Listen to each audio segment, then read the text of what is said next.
સ્વચ્છ પાણીનો ઉપયોગ કરો. એર કૂલરની ટાંકીમાં હંમેશા સ્વચ્છ અને તાજા પાણીનો ઉપયોગ કરો. પાણીમાં રહેલી અશુદ્ધિઓ કૂલરના પંપ અને પેડને નુકસાન પહોંચાડી શકે છે.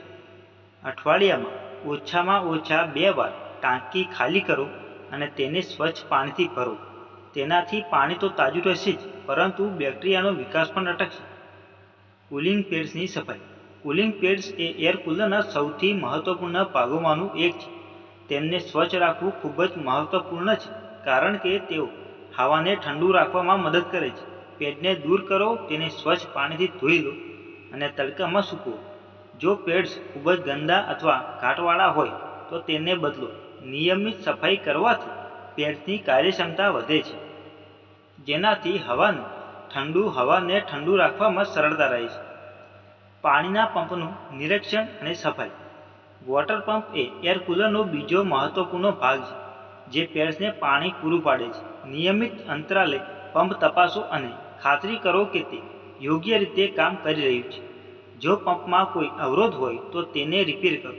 જો પંપમાં કોઈ ખામી હોય તો તેને તરત જ બદલી નાખો, જેથી કૂલરના ઠંડકને અસર ન થાય. બહારની સફાઈ.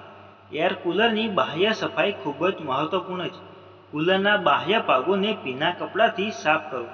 તેનાથી ધૂળ અને ગંદકી દૂર થશે અને કૂલર નવા જેવું દેખાશે.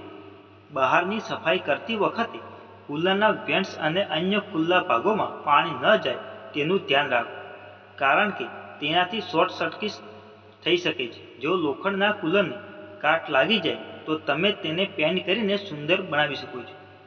ટેકનિકલ એક્સપર્ટની હેલ્પ લો. જો તમારું એર કૂલર લાંબા સમયથી ઉપયોગમાં છે અને તમને તેની સફાઈ અને જાળવણીમાં સમસ્યા આવી રહી છે, તો કોઈ વ્યાવસાયિકની મદદ લો.